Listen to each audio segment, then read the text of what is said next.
Well, hey everyone. This is Rick, and I am making this video. I want there to be some record. My ideas, just who I was, really.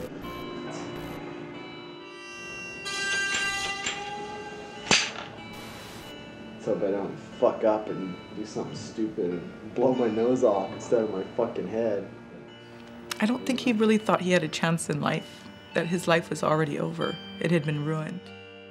He would tell me, I just want to die. I'm just tired of this life. I'll never be free from this pain and this past.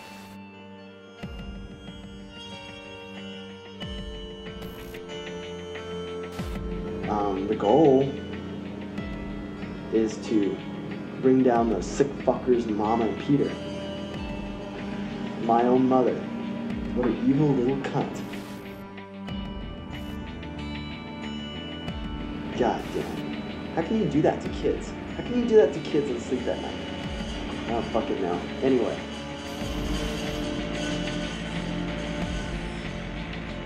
You know, everything was backwards the way we were growing up. Absolutely everything. And everything that was wrong, we were taught was right. Everything that was really evil and wicked and perverted was done in the name of Jesus. It really does fuck your head up.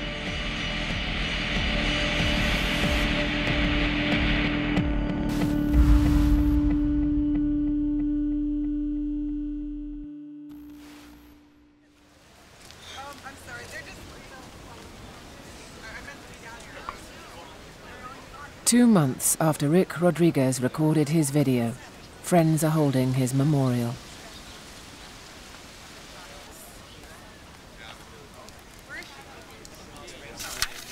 Like Rick, many of them were raised in a bizarre Christian sect who practiced free love.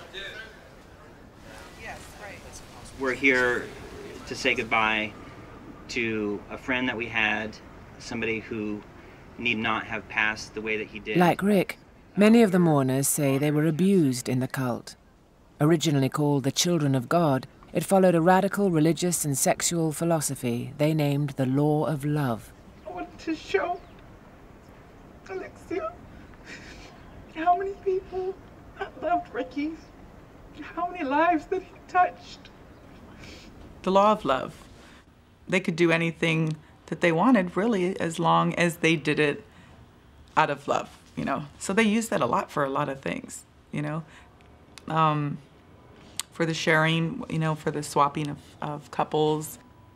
So basically that was the only law that they lived under.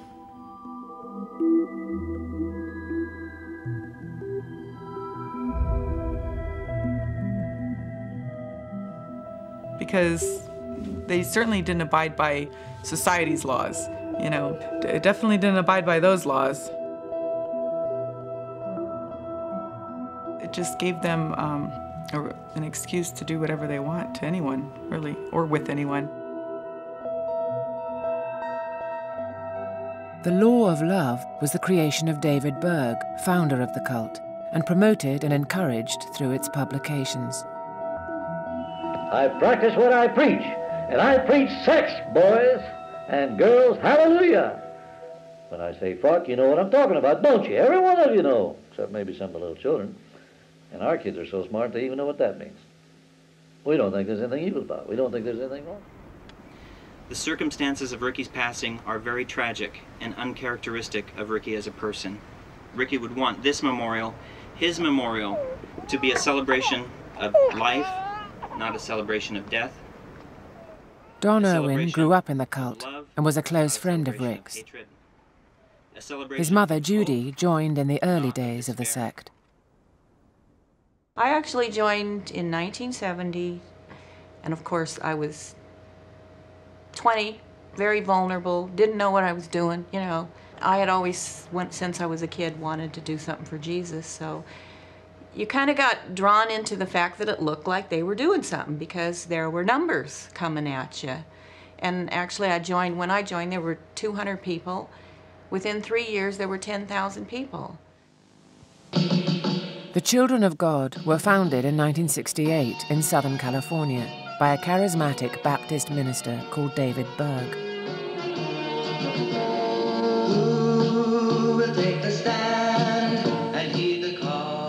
At first, Berg preached a simple gospel, prophesying the second coming of Jesus. But as his popularity grew, his sermon became more disturbing. Called to live and die for the kingdom as we give. By the early 80s, as film from the time shows, Berg's band of hippie followers had mobilized into a disciplined army of converts. Changing their name to the Family, they fanned out across the globe.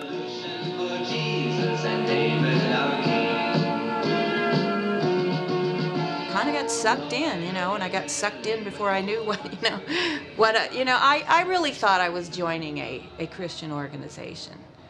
I thought it was what God wanted me to do. I had no idea that, it eventually would turn into dark betrayal. To the outside world, the Family was a missionary organization, spreading their word from Mexico City to Manila. But behind the closed doors of their communes, free love was their theology. At the age of 7, I remember it was in Panama, and it was New Year's. And I slept on one of these trundle beds that pulls out from a bunk bed. And I remember rolling over and looking, and there was the behind of one of the sisters in the home, and she was having sex with my father, less than a foot from me. I remember her name to this day. I remember getting up and going to the bathroom and looking in my mom's room, and my mom was having sex with the woman's husband. This wasn't an anomaly. Okay, girls, but don't cover up too quick, they don't like it. It was part of our doctrine, it was part of our dogma, and it was not something that was restricted to adults. We were taught that as children. Well, he doesn't get to appreciate your beauty that often, so. We're just showing how we bed down here at night. We love you. Armed with camcorders, far-flung communes often recorded their exploits, sending David Berg messages of love. Good night. We love you. Look at those girls.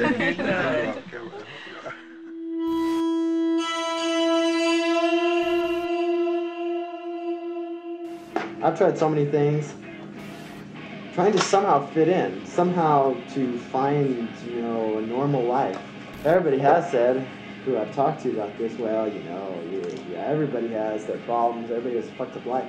But those people who say that, they had no clue as to what actually went on because they weren't part of the cult.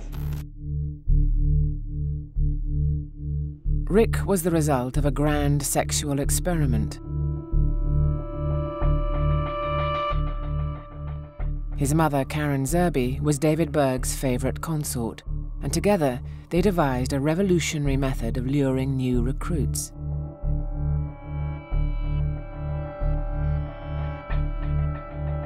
It was called flirty fishing.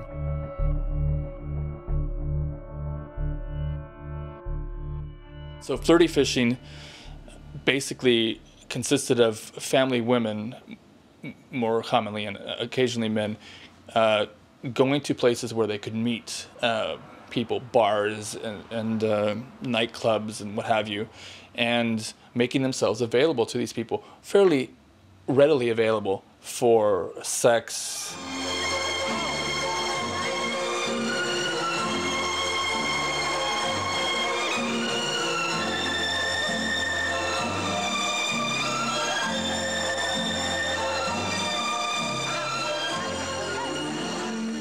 And then there was the expectation that they would lead these people to Jesus or pray with them to receive Jesus as their Savior.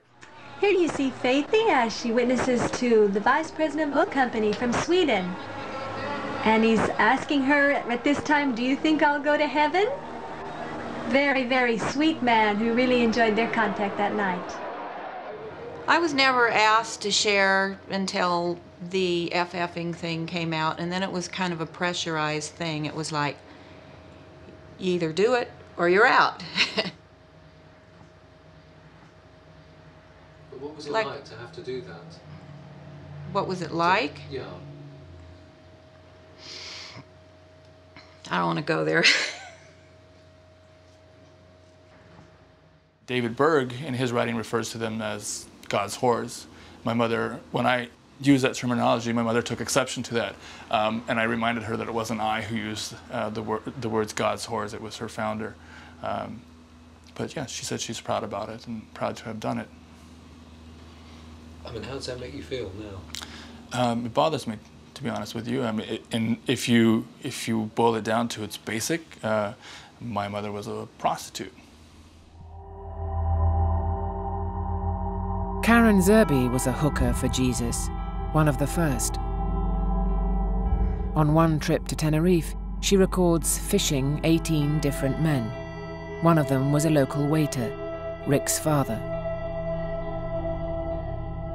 David Berg wanted an heir apparent he could mold in his own image, so he adopted baby Rick, celebrating the new Messiah in the cult's publications and documenting his childhood in intimate family snaps. He was almost like, I don't know, what would you compare that to? I suppose he was just very famous, you know. Probably one of the most famous. It's sort of like next to his dad, you know. It's like their family was like royalty, you know, and he was like a prince and a, you know, soon-to-be king sort of person. But the mantle of leadership came with a price. Berg would also use his son as an ideological plaything, pushing sexual boundaries for a new generation of disciples. You know, we may not believe in God. I don't. At least, certainly not the Christian fucked up God. This is a big fucking dick that he wants to stick up everybody's ass. But I don't know. I'm starting to think that life goes on, and that fucking scares me. That really does scare me more than anything. Because I don't know, I don't want it to go on. I want it to just be over. He talked about suicide a lot. And I would ask him, you know, why he felt like that. Why did he want to die? And you know, he said, you know what, because I'm already dead. Okay, we're back. So, anyway, duct tape. You can fix anything with this fucking stuff. Yeah, I'm gonna fix some people with this. Anyway, okay, I'm sorry. I'm getting all off track here. Where the fuck was I? Suicide. Yes, suicide.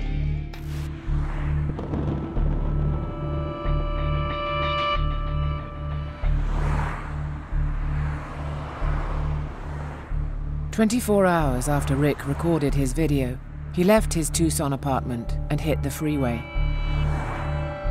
Driving west through the Arizona desert, he made his last phone call to his estranged wife, Elixir. He said he was afraid of dying. I told him that I believed in angels. And I told him that when he died, that he would feel love that he never got to experience in this world. And he told me, keep telling me nice stories.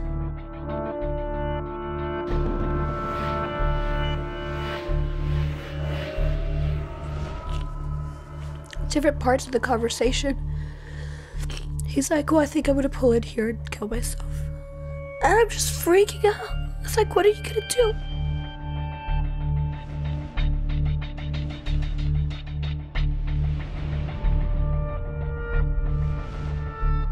By this time, he was really tired. I think he had been awake for like 2 days. And he just started mumbling words. He was like, I have to go now. He goes, I'm so tired. I'm so tired of thinking. You know, he just, he was just expressing thoughts, everything that was going through his mind. And then he was like, I have to go now.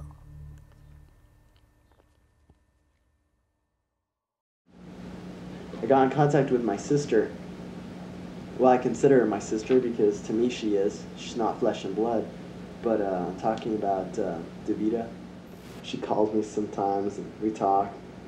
Tells me the stuff she's going through. And it just breaks my heart, you know, because I want to help her, but there's nothing I can do because it's all up here, you know. The damage has been done.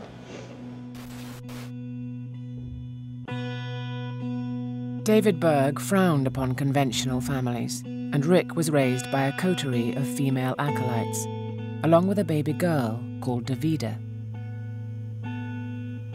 The pair grew up almost as brother and sister.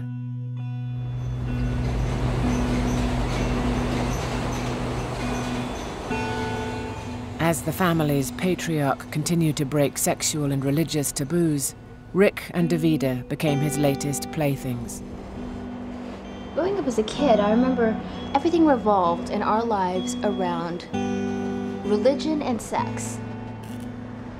They expected us to have some interaction between ourselves with the intent that we would get married, and become the future heirs to the throne, so to speak, meaning that we would be the next future leaders, with the next gurus, the next David Berg and the next Karen Zerbe of our time.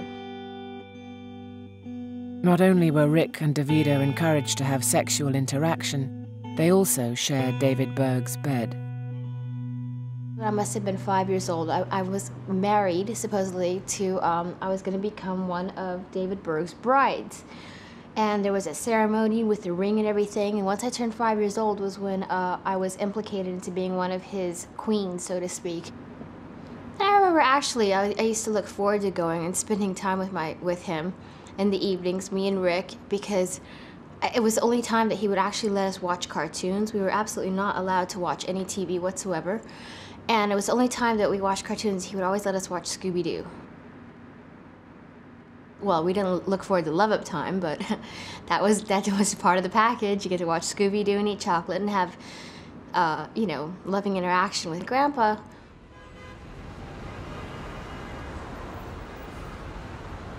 There was never penetration, but up until about 12 years old, it was never penetration. It was just really all the other forms of molestation, touching and oral, and mostly just that. Except it was different with Rick. He always had intercourse with the adult women because as a little boy, I suppose it's a little different, you know. It was actually very common in the family for the adult women to have sexual relations with young boys. The women not only had sexual relationships with the young boys, they were also facilitators. They also gave their children to the men. It wasn't just the case of sort of, you know, sticking up for your mate or for your partner, the woman defending the man and being in denial because of it. No, they were active enablers and active participants in our abuse.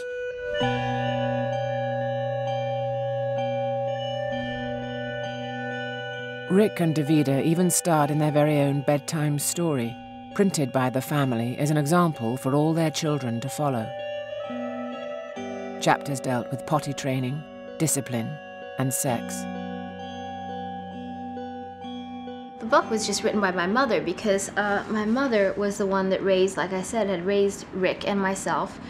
So she had just written these chronicles explaining on a day-to-day basis on how we interacted and what she was teaching us and what we were learning, and that included sexual encounters that she had had with him and how she used to masturbate him to sleep and how she would make sure that he would have his love-up time before bedtime. It was just so, it's really, I don't know, you have to read the book. It's really... So that's what the Davidito book was. It was just a book written about our lives and how we were raised and how other people should imitate the way we were raised and try to do the best to raise their children accordingly.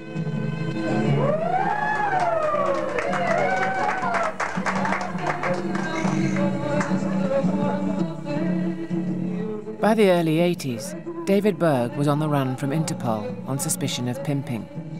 Moving with Rick and Davida from one secret compound to the next, he never met ordinary members. Now, he commanded his female acolytes to send him strip videos.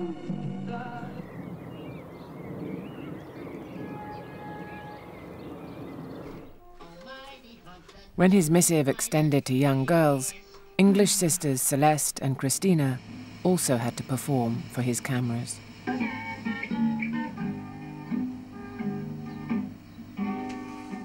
That's, to me, disturbing, because this was just the start of much more.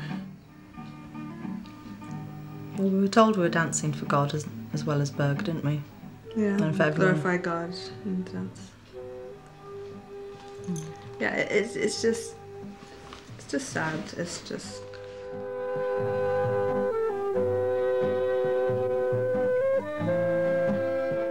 David Berg wrote a letter called Glorify God in the Dance where he gave specific instructions about what he wanted to see on those dance videos.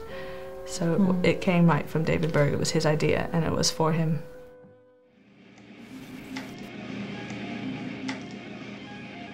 He's a little life, you know? She's a little life. And you just fuck them over because you're a sick fucking pervert and you don't have anything better to do with your life than to fuck up your little kids. It's just so far beyond me, I just can't fucking imagine it. But yet it happened. It happened right before me. It happened to all of you.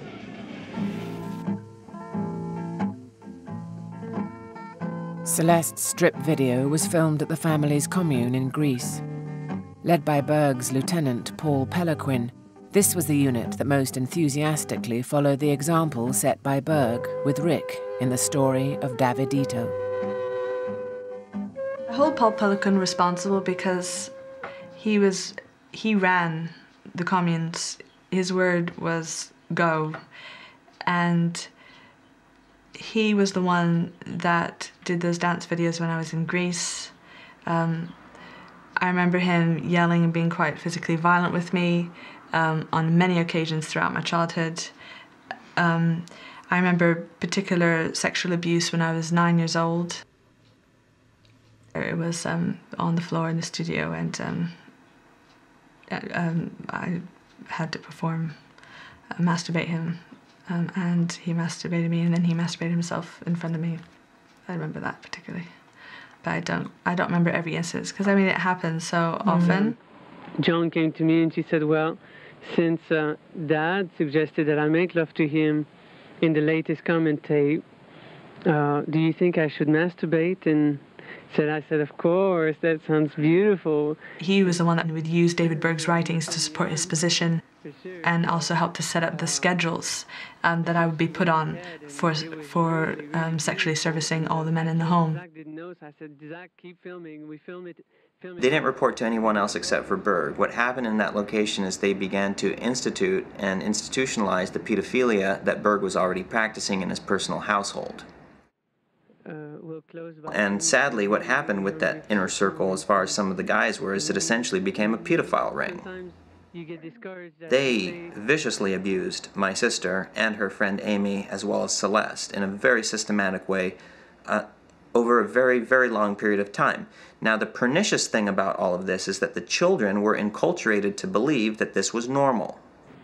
It was really a beautiful experience. It really Despite the allegations against Paul Pelequin, he has never been convicted of any child sexual abuse. What about these, fucking perverts? Aren't they the real terrorists? Terrorizing little kids? Driving them to suicide? Isn't that like murdering them, basically? If you fuck with their mind so much that they can't go on, they really can't go on. Isn't that like killing them? I don't know, though.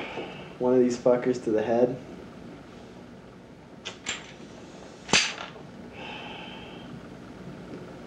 I don't think there's gonna be much time to feel anything.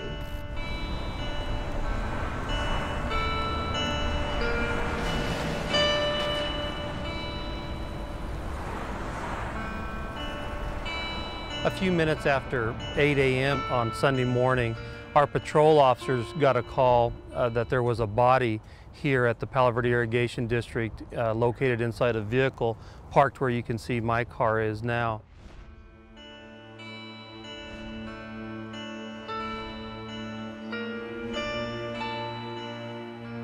Some of the things that we discovered in the car was a key card for the Holiday Inn Express, which is actually about 3/4 of a mile straight across here to the southwest. It looks like he probably took a shower, cleaned up, He drank some beers, looked like he had laid in the bed, but that he hadn't slept in the bed, and possibly watched TV and just rested after cleaning up, and then drove this short distance over to here. I think it was just a place where he thought he wouldn't be bothered. He could do what he felt he needed to do.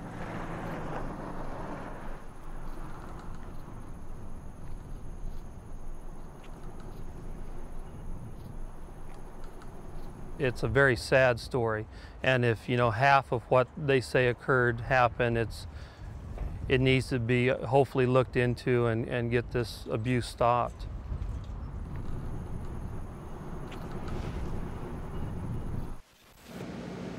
God damn. I can only imagine what my sister goes through. She has nightmares about, being dragged out of bed in the middle of the night to go have sex with Berg. God damn. It was very strange because during a lot of these sexual interactions, David Berg would be getting prophecies where he would speak on account of ghosts that he believed were possessing him, and they were, that were good ghosts that were saved or were Christian, but had gone on to heaven and that were living with Jesus. And he would burst out speaking in tongues, just exactly like they do in a Baptist church, where they have tongues and prophecy. And he'd lift his hands in the air when he get a prophecy and say that was about, saying that was amazing sex that you just had with the ghost gypsy. The gypsy ghost is saying thanks. It was. He'd get a whole prophecy. It was really disturbing. Now aged 12 and sequestered in the family's secret HQ, Rick's degradation reached new extremes. In his father's eyes, incest was virtuous, and he encouraged Rick's mother, Karen Zerby, to join in their sexual games. I specifically remember a couple of accounts where we were all in the same bed. I was required to be having sexual interaction with the guru at the time, David Berg, and I would be on his right side masturbating him while Rick would be having full sexual intercourse with his mother on the other side of the bed. But it'd be like a big happy family time in bed between the four of us.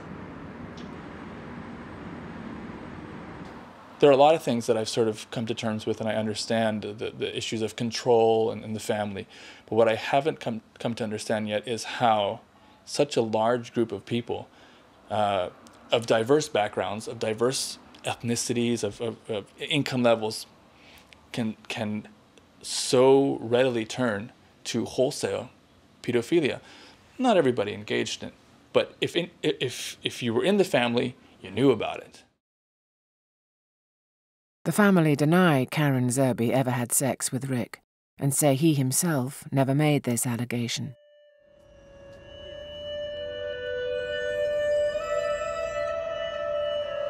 Nevertheless, whatever happened in David Berg's bedroom had a profound effect on Rick and his sister. In recent years, Davida has struggled with drug abuse and today earns her living as an exotic dancer. Jesus Christ. Anger does not begin to describe how I feel about these people and what they've done. Rage.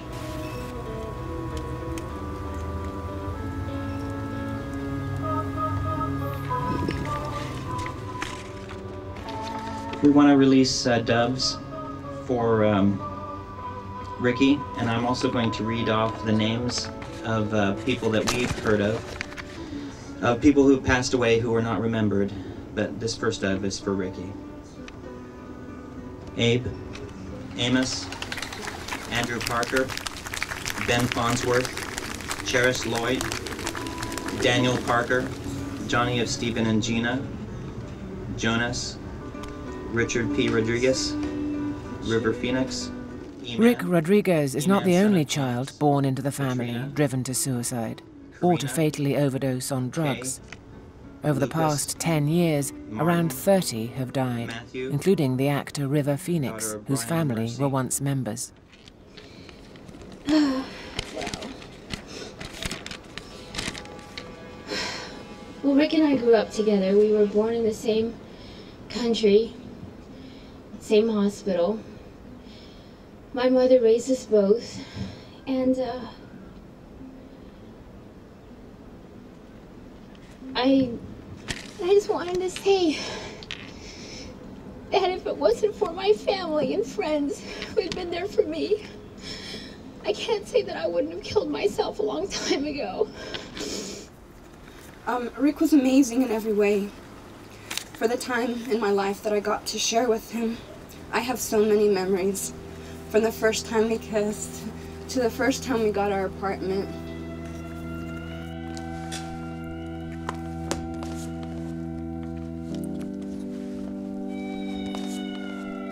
These are all his driver's license. I kept them all. Him as a baby.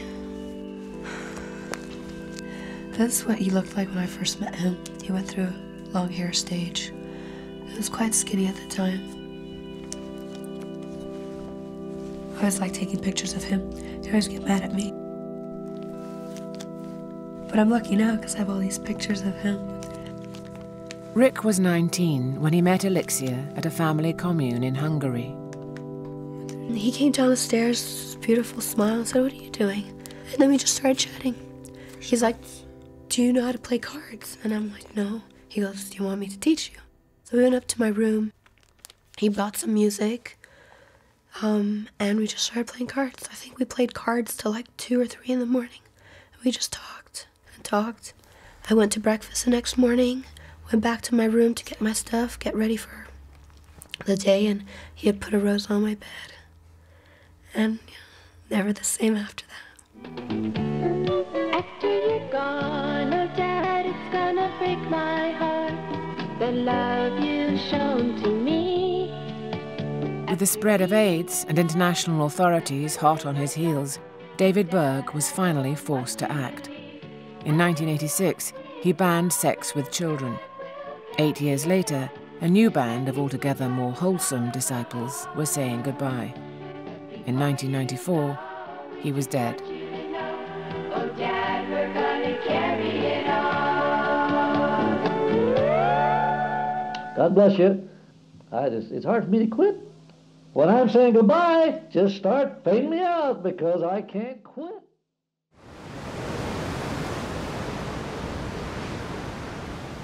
Rick's mother, Karen Zerby, took over as leader.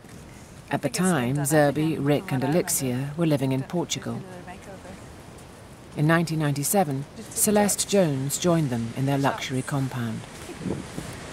I'm pretty sure this is the one because Rick and Alexia stayed in that room there where you see going out into the patio, but that was their room. So I'm pretty sure, I mean, that's the one because let's see.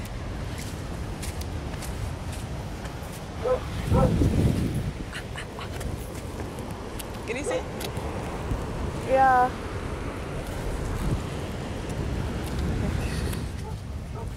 Okay.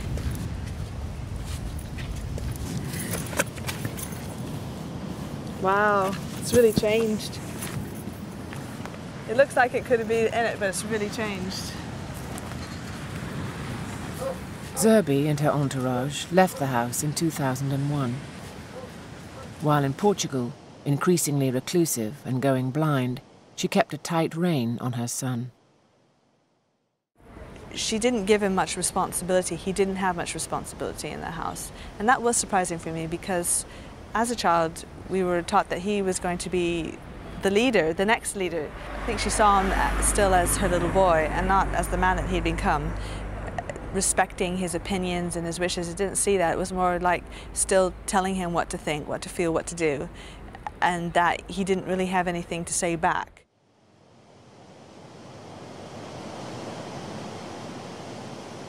Although paedophilia was banned, under Karen Zerby's command, wife-swapping remained the norm. There was a prophecy given that this house was called the House of the Open Pussy. And so they adopted this phrase as this house was the House of the Open Pussy, not meaning the house and the structure itself, but the people in it, and that's how we were supposed to be. But the essence was that sex was the medium to God, to Jesus. wherever we went, Rick was always, you know, a topic of interest for people. And there's always girls that wanted to get a piece of him. And for me, it was really hard to share him. And here I was, you know, well, what can I do, you know? I should share him. It would be the right thing to do. It was the way we were brought up to think. And and then likewise, there were people that wanted to date me. And it was extremely hard for me because the only person in my mind was Rick, you know? It's the only person I want to be with. I remember every time just leaving the room and just feeling really gross. I can't explain the feeling.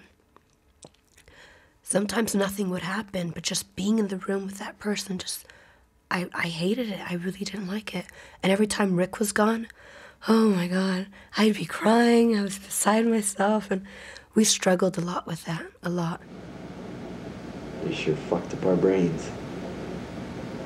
Used us as slaves, because that's what we were, every last fucking one of us. No matter how we were treated, we were fucking slaves. Just there for those sick fuckers' pleasure. That's all it was. That's the way it was at Grandpa and Mama's house.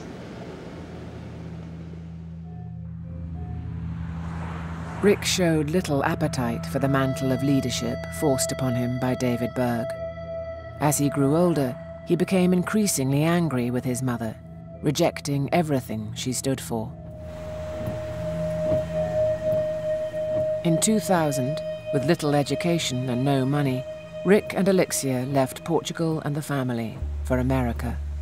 They went northwest to Tacoma, where they knew several ex-cult members. The couple's new life began in a cheap apartment on the edge of town. It was just waking up every morning. Was just amazing because it was just the two of us. We chose what time we woke up.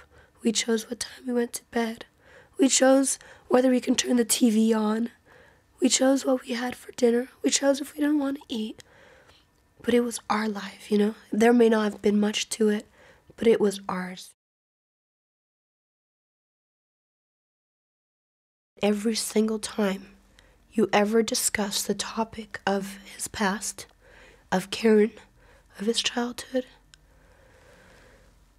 there was anger in there that I had never seen before. He'd just boil, and he would not know what to do with himself sometimes. He would start working out, doing push-ups, trying to exert his energy somehow. The couple married. Rick found a job as a shipping clerk, and for a time it seemed they'd escaped their past. But ex-cult members began contacting Rick, pressurizing him to take a stand against their abusers. Raised to be leader, it was a role he found difficult to refuse. People would ask him, why aren't you doing something about it? If you know the truth, you more than anybody else will be believed because of where you were. They're like, you owe it to us, you know? And here he is. He's got a good job. He's got a happy life. In his heart, he didn't think it was fair for him to have been given that second chance when there were kids out there that were hurting.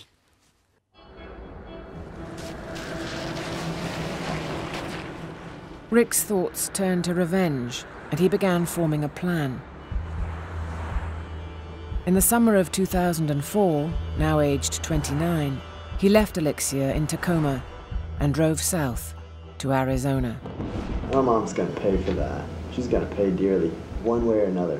If I don't get to her, man, if I don't get to her and life goes on, I'm gonna keep hunting her in the next life, let me tell you.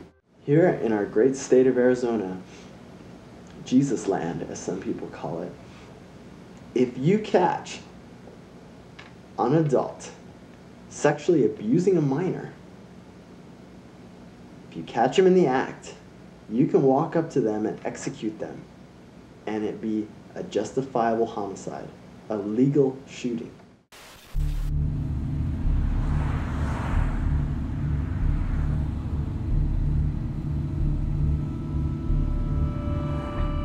As leader of a cult with many enemies, Karen Zerbe's whereabouts were a closely guarded secret. When Rick left the family, he broke off all contact with her. So when he decided to challenge his mother over the abuse he had suffered, he had to find her first. I knew that he had a plan to find his mother. I knew that that's all he was really wanted to do. He really wanted to confront her face to face and ask her, you know, and get some answers. He was searching for his meaning in life. He really was.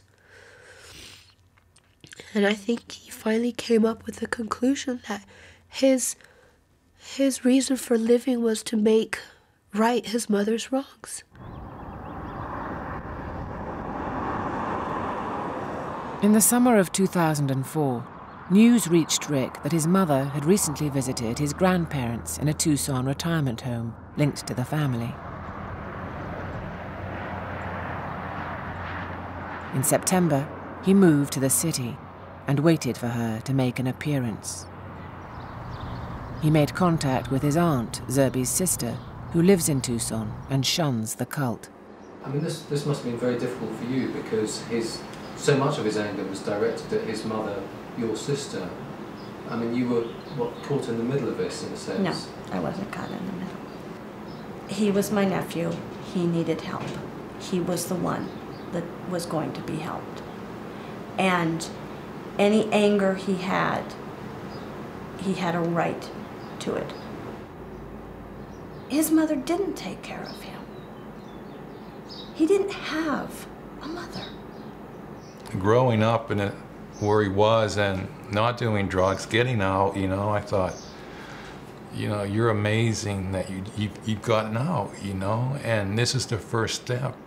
And you're struggling right now. It's very difficult, but take another step. Keep taking one step at a time. He sat one time and just said, I don't know. I don't know if I can go on. And this was probably a week or so before. And I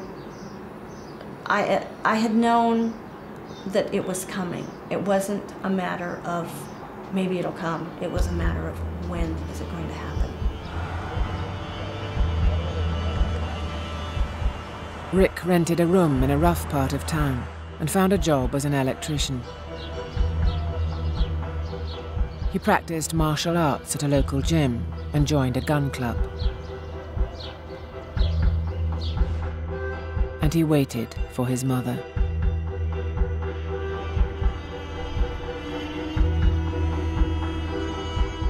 Four months after arriving in Tucson, Rick set up his new video camera and pressed record.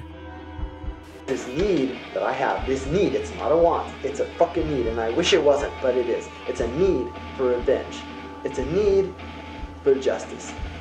Because I can't go on like this.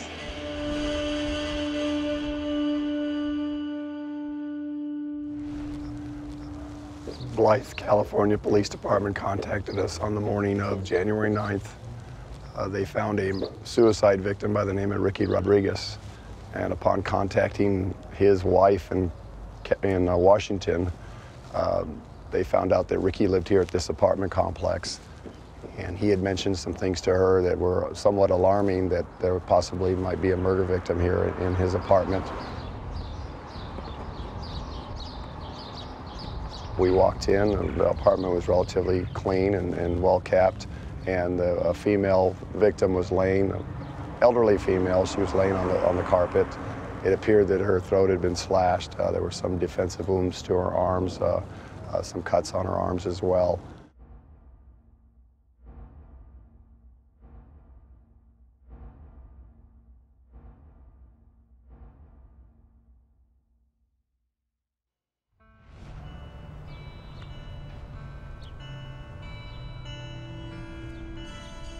The woman Rick killed wasn't his mother. It was her close confidant, Angela Smith. Smith had helped raise Rick and features in the story of Davidito under the pseudonym Sue. He arranged to meet her early on the evening of January the 8th, planning to force her to reveal his mother's whereabouts. I'm not trained in torture methods, which is what I'm gonna have to make do. I got my drill here. The reason why it's got this fucking padding on it is just to try to silence it a bit, because I'm in an apartment. I got a soldering iron, sheets, rather crude implements. I think can work wonders, especially if it's used in the right way. But I'm not trained. I don't know how to fucking do this. I don't even want to fucking do this. God damn it.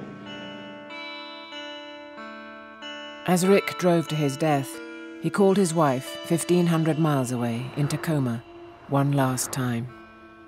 He said the hardest thing about it is that as she was dying, he said she didn't understand what she had done. And I'm like, who? He's like, she didn't get it. These people don't get it. He says, I wasn't expecting that answer. I don't understand how they cannot see what they have done. Despite the savagery of the murder, there was no evidence of torture. And it's not clear whether Angela told Rick where his mother was. Nor is it clear whether he set off across the desert to hunt down his mother, or see his wife, or simply find a quiet place to die.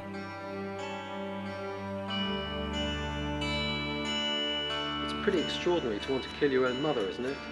Well, when your mother fucks you as a child, and instead of being your mother, loving and, and endearing and teaching you in the right ways, instead, when you fuck your little boy, that'll do that to you. That might make you want to kill your mother when you grow up. It really does fuck your head up.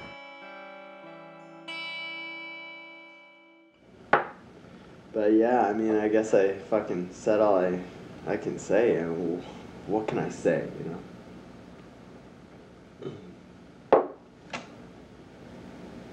I would have a peaceful, happy life. I tried. I did. Maybe I didn't try hard enough. Gave it what I could, I did. He wanted to understand. He wanted to care. And he wanted to do something about the pain that I had suffered and that others had suffered, like himself.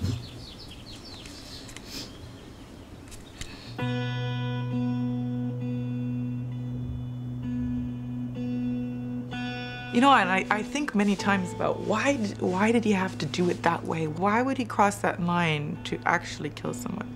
And you know what? And the only thing I can think of is because I think he realized that that's what it would take, something like that, in order to get people's attention.